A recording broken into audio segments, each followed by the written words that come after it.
3 minut ichida hammasini aytib borishingiz kerak. Qolganlar qarab turishadi va shu usulga harakat qilib shunaqa taqdimot qilishadi. Siz reglamentni qo'ying. Men reglamentni boshlayman mana. Marhamat, so'z birinchi jamoaga sekundomer yoqilyapti 3 minut beriladi. Marhamat. Assalomu alaykum hurmatli ustozlar. Biz birinchi guruhga, demak, geografiya fani o'qituvchilariga, demak, mavzuyimiz Markaziy Osiyo suv resurslari mavzusi bo'yicha o'sha dars ishlanma. Ya'ni birinchi o'sha qo'yilgan maqsad suv resurslarining iqlim o'zgarishi bilan bog'liqligini tushuntirish. Kutilayotgan natija, ya'ni darsimizdan so'ng o'sha o'quvchilar demak qanday natija oladi? Demak bu iqlim o'zgarishining suvga ta'sirini izohlay oladi. Ikkinchisi muammo va yechimni taklif qila oladi. Ya'ni mana shu mavzu bo'yicha, ya'ni qanaqa muammo bo'ladigan bo'lsa, o'zlari qandaydir ish yoki natija qilib ayta oladi. Demak, buni birinchi o'rinda biz Markaziy Osiyoda, ya'ni O'rta Osiyoda yashayotgan bo'lsak, asosiy suv resurslarimiz nima? Shularni bilishimiz kerak. Ya'ni biz qaydan suv olyapmiz, bu suvlar qayerdan kelyapti, shuni bilishimiz kerak. Birinchi o'sha balandtog' muzliklari, daryolar va soylar, yer osti suvlari va suv omborlari. Bu O'rta Osiyoning yoki O'zbekiston va O'rta Osiyoning bu suv resurslari hisoblanadi umumiy. Keyingisi o'sha Markaziy Osiyo suv resurslaridan foydalanish muammolar. Ya'ni Markaziy Osiyo hamma ko'pchilik biladi, ya'ni o'rtada joylashgan, suvlari misol uchun hech qayerda, ya'ni dengizga yoki borib quyilmaydi. Markaziy Osiyo, ya'ni berk havzada joylashgan. Mana shundan bizda ko'p muammolar kelib chiqadi. Demak, muammolar quyidagicha. Sug'orishda ko'llatib sug'orish haligacha bu narsa davom etmoqda. Muzliklarning erishi bu iqlimga ta'sir etadi. O'sha tog'dagi iqlimga ta'sir etadi. Sanoatning rivojlanishi bu juda ham katta, o'sha suv resurslaridan foydalanish juda katta muammo. Suv omborlarida demak bug'lanish. Keyingisi esa suv resurslarining ifloslanishi. Bu muammolar. Keyingisi yechim. Avvalambor o'sha yechim bo'lish kerak. Yechim sug'orishda tomchilatib yoki yomg'irlatib sug'orish, sanoatning tejamkor texnologiyalardan foydalanish, suv omborlarini kichik hajmda va tog'li hududlarda qurish, o'simliklarni ko'proq o'sha ekish va havoni umumiy iqlimni mutadillashtirish. Bu o'sha yechim qoldi. Kundalik hayotda demak suvdan tejamkorlikdan foydalanishni o'rgatish. Ya'ni oddiygina kundalik hayotdan boshlanadi, nima deydi? Tarbiya oiladan boshlanadi deganda o'sha suvni tejash ham demak nimadan boshlashimiz kerak. Rahmat. 3 minutingiz boshlandi. Assalomu alaykum. Bizning biologlar gidrosfera jamoamiz. Bugungi mavzumiz tabiatda suvni aylanishi. Birinchi navbatda bu qaysi fanlarda o'tiladi? Birinchi navbatda biz darsimizni ta'limiy prototipini tuzib oldik. Ta'limiy prototipda demak birinchi markazda maqsadni joylashtirdik. Maqsadimiz suv aylanishini tushuntirish. Ikkinchi maqsadning atrofida o'sha maqsadga eltuvchi mazmun, demak bolaga o'sha suvning aylanishini tushuntirishimiz uchun u nimalarni bilishi kerak. Demak, maqsadning atrofidagi mazmunni yoritib oldik 4 ta burchakka va keyin jarayon. Demak, ushbu maqsadga eltuvchi yo'lda, ya'ni mazmunni yoritishda qaysi jarayonlardan foydalanamiz va oxirgisi natija. Demak, birinchisi qaysi fanda o'qitiladi? Albatta biologiya, geografiya, tabiiy, ya'ni sayns fanlarida suvning aylanishi bolaga mukammal tarzda o'rgatiladi va suvning aylanishida bola nimani bilish kerak? Suvning ikkinchi bosqichga o'tamiz. Bu mazmun. Suvning aylanishini bilish uchun bola birinchi nimalarni bilish kerak? Suvning fizik, kimyoviy xossalarini, agregat holatlarini bilish kerak. Ikkinchi, suvning biologik aylanishi hamda geologik aylanishini bilish kerak. Unga aylanishga ketgan vaqtni bilish kerak. Hamda uchinchisi, o'sha suvning biogeologik umumiy aylanish xususiyatlarini bilish kerak va suvning tirik organizmlardagi ahamiyatini, tabiatdagi ahamiyatini hamda va ulardagi yana kichik yo'lakchalarda kondensatsiya, filtratsiya, butatsiya, bug'lanish, yog'ingarchilik, filtratsiya shu kabi ko'nikmalarni ham bilishlari kerak. Endi jarayon, bola suvning aylanishini o'rganish uchun quyidagi amaliy mashg'ulotlar, darsda demak amaliy mashg'ulot tarzida o'tsak, sistem darslarida amaliy mashg'ulotlarda suv kondensatsiyasini amaliy bajarib ko'rish, mana hamda hozirgi zamonda endi bola suvni aylanishini o'rganganda dunyodagi iqlimiy muammolar nima? Bu suvni tejash hamda chuchuk suv tanqisligi. Demak, chuchuk suv tanqisligida amaliy mashg'ulotda energiya berish orqali o'sha dengiz suvidan toza suvni nima qilib kondensatlab olish mexanizmini yaratish. Demak, sistema asosida bolalarda g'oya paydo bo'lishini yo'naltirishimiz kerak. Bola biz aytgan g'oyadan ham yaxshiroq g'oya ishlab chiqishi mumkinligini, demak, ularga ana shunday yo'nalish berishimiz kerak ekan. Ham olinadigan natijamiz 30 sekund. o'quvchi suvni aylanishini to'liq o'rganadi hamda o'quvchi tabiatda suvning ahamiyatini o'rganadi hamda kelajakda suv tanqisligini oldini olish uchun yangi loyihalar yaratib chiqishni o'rganadi. Vaqti boshlandi. Demak, bizlar fizika guruhimizga issiqxona effekti, yana panik effekti tushgandi. Demak, bu mavzumizda demak bizlar eng birinchi o'sha bu mavzu bizlar uchun nima uchun kerakligi, o'sha insoniyat uchun nima uchun kerakligi haqida ma'lumotlarni ega bo'lish asosiy maqsadi o'sha panik effekti nima uchun kerak, hayotimizda asosiy nimalardan foydalanishimiz mumkin yoki nima uchun kerakligini bilib oladi. Mazmuni demak, yana o'sha panik effekti bo'lmaganda qanday edi, o'sha ortib ketsa qanday bo'lishi asosiy kutilayotgan natija hisoblanadi. Demak, quyoshdan kelayotgan nur yerga tushyapti. Demak, bolalarga savol berishdan boshlaymiz. Mana quyosh nurida qolgan mashinani ichidagi o'sha issiqlik nima uchun ortib ketadi, tashqariga nisbatan nima uchun ortib ketadi degan demak savoldan boshlaymiz. O'quvchilar bunda demak bu haqida izlashni olib boradi. Nima uchun shunday ekanligini demak izlanadi. Demak, tadqiq etadi. Keyingi bosqichda demak bizlar tushuntirishdan boshlaymiz. Atmosferamiz bizlarni xuddi yerni o'rab turib ko'rpachadek hisoblanadi.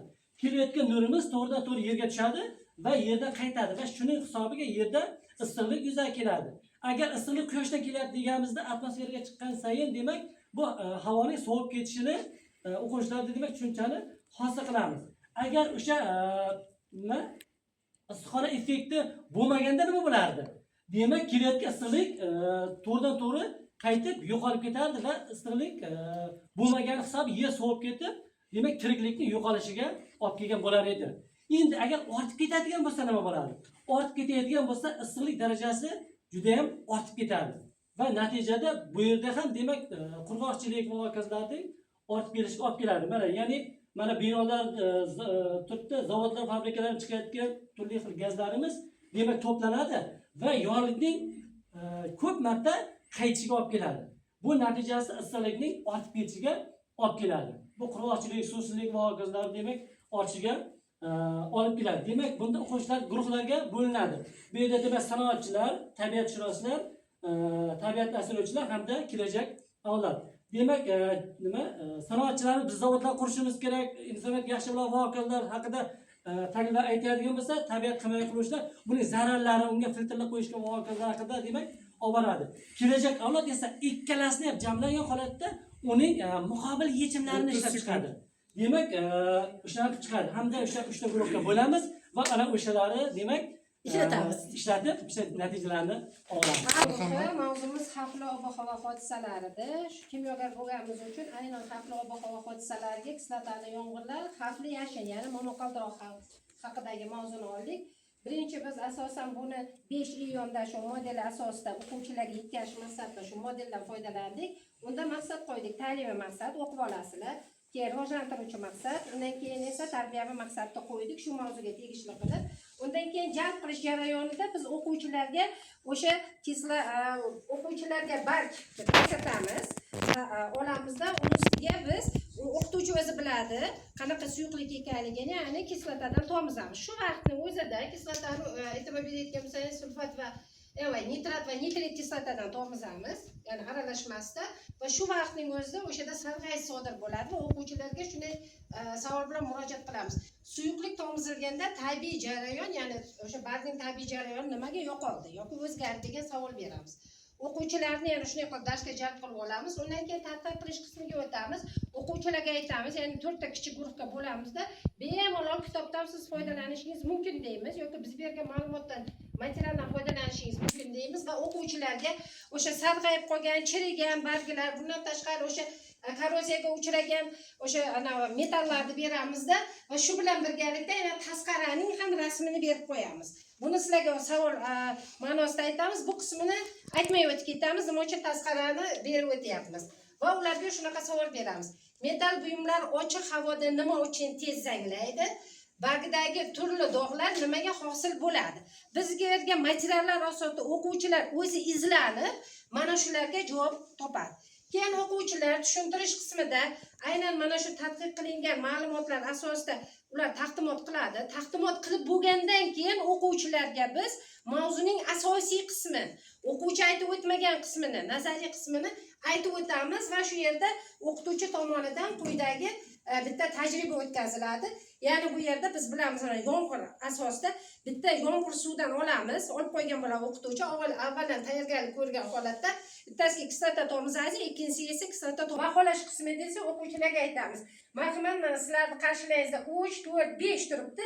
Kim qaysi bahoni olmoqchi bo'lsa, borib shu bahoni oladi va orqadagi savolni o'qiydi. Tuproqning kislotali yoki ishqorligini aniqlash va bartaraf etish uchun chora-tadbirlarni aytib o'ting. Rahmat.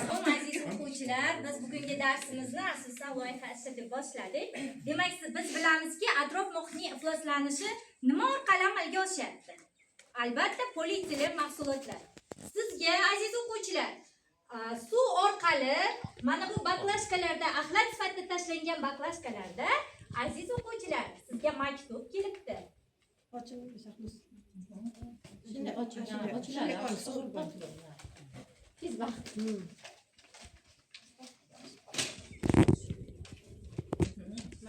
Men Orol dengiziman. Kundan kunga ahvolim qiyinlashmoqda. Menga mehr bering. Oldingi holatimga qaytishimga iltimos yordam bering. Biz mana shu maktub metodi orqali o'quvchilar Orolmizga yordam berishimiz kerak. Orolimiz 1960-yildagi holati va hozirgi holat. Demak, ayanchli holatimiz. Biz maktub metodi orqali o'quvchilarni mana shunday jalb qilib olamiz va SAT usulida loyihamizni davom ettiramiz. Biz mana shu biologiya darsida, geografiya darslarida mana shu loyiha amaliy ishlarini o'tkazishimiz mumkin. Demak, SAT usuli uchun biz quyidagi savollarni qo'ydik. Orol dengizining qurishiga sabab nima? Sababni o'quvchilar yoritib beradilar. Nega u global muammoga aylandi? Nima uchun u dunyo muammosiga aylanadi?